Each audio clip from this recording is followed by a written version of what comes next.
Okay, well, I think there's enough light to do this, but it is a little past the middle of November, and it's already, let's see, excuse me a second, it's just coming up on 5 p.m., and it's really dusk out here. I'm surprised that the camera is picking up as well as it is, but you can see we've got the torches going, and you can see how much they're lighting the area up, which tells you how dark it is here.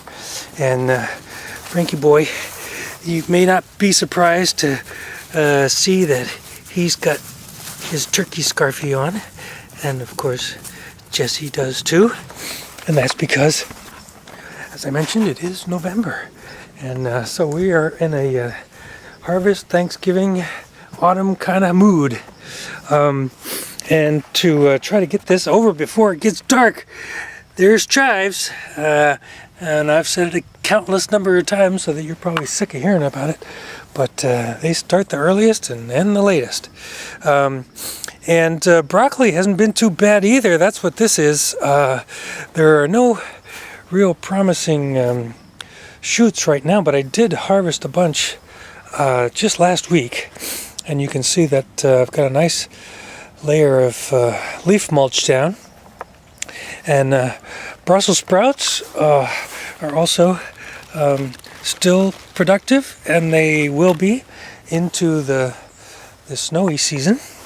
And in general, in November, we start looking at all the beds and talking about what used to be there, and that's the case here.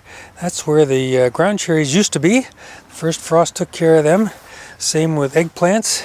Same with the pole beans.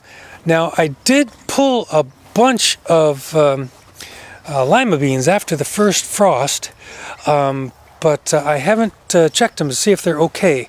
They look like they might be. If so, it's a pretty good lima bean harvest because they had a late start, but they did pretty well. Sweet potatoes, remember, I didn't think I was going to get any sweet potatoes whatsoever, but I actually ended up with 5 pounds. Here's a little a shot of them. When I went to dig them up after the first frost, sure enough, I had some fingerlings and some bigger ones, and so that was pretty nice. And a surprise too, because I didn't think they were going to do anything. This is where Silver Queen corn used to be, and I've managed to get a nice layer of leaf mulch down on every bed, I am happy to say. Actually, that's why I'm so late today, was doing the last bed, which was the exterior corn bed. But everything you can see here in bed 2 is asleep for the winter, and this is what the garden looks like when it's all tucked in, basically. Now, bed 2, however, we actually have the fall garden, which is still happening. This end here is the bigger plants here are broccoli, and on this side we have beets, and there are indeed nice beets under there. Let me get this out of the way. You can't really see the size of the beets. It's pretty dark under there, but there are some nice beets down there, and they will keep as the weather gets colder. And then this back row here is kohlrabi. Now, those aren't as big as the huge ones we had during the summer, but they're definitely harvestable size. I imagine they're pretty frost tolerant, so we'll just leave those in until we need them. And this is where peanuts used to be. And I got a clip here about the peanuts that I think you should take a look at right now. So it's late October, very blustery but sunny day today, and I wanted to show you something real quick. Peanuts! We got peanuts! Real live peanuts.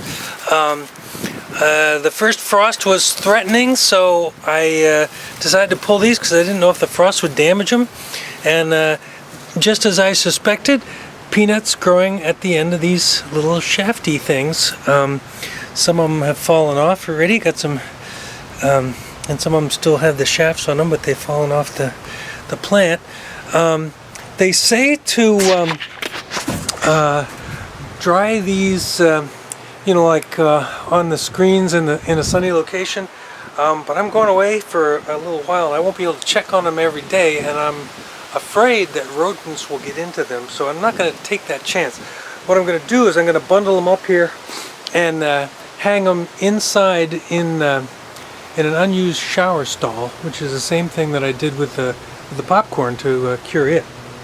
And so I'll leave them in there till they'll dry it out, and then maybe when I get back and separate the peanuts from the plants, maybe I'll put them out in something that is at least moderately rodent-proof. But the big news is peanuts. That's the first time I've ever tried them, and you know, I don't know that I even grew more than what came in the package, but at least I got some, so that's kind of fun. So as a quick follow-up, this is what they look like when they're dried out and finally off the vine. Well, they look like peanuts, don't they? A fairly modest harvest, but I'd say for the first time out, a definite success. Yes, sirree, peanuts.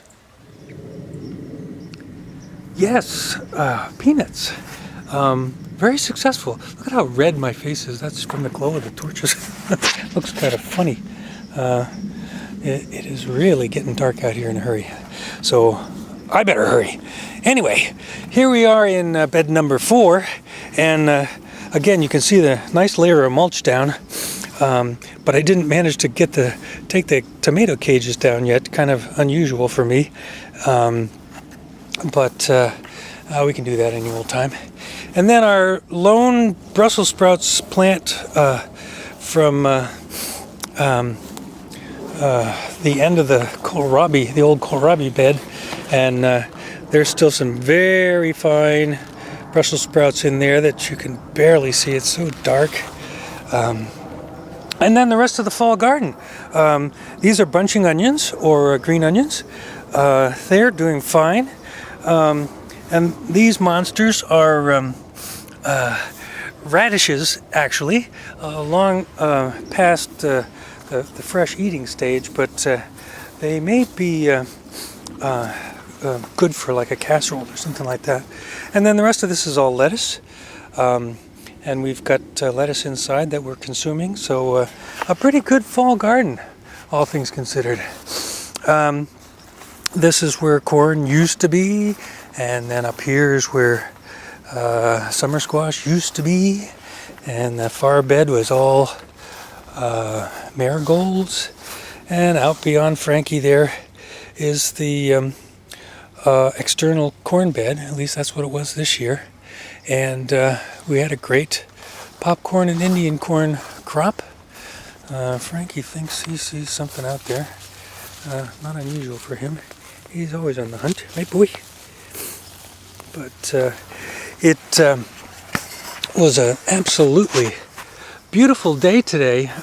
Temperature-wise, it was kind of cloudy and yucky looking for the most part, but it got up into the mid-60s. Very unusual for this time in November. But it made for a pretty delightful working outside, and it's going to be a nice time to sit in the garden, which is what's next on the agenda.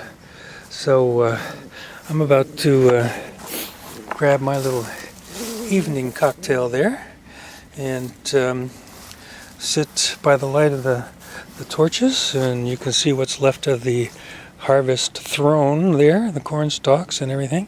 The rodents did finally get to these ears of Indian corn, by the way. You can see that they've been stripped, but that's what I expected. Anyway, that's going to do it for November. It's been a pretty good year for the garden, and by this time next month, we'll probably already be seeing seed catalogs for next year. So the cycle just continues. It doesn't ever end. The season never ends in the garden, even when things get quiet out here. So that's going to do it. November 2013, Marvin Gardens, and we will see you next month in December.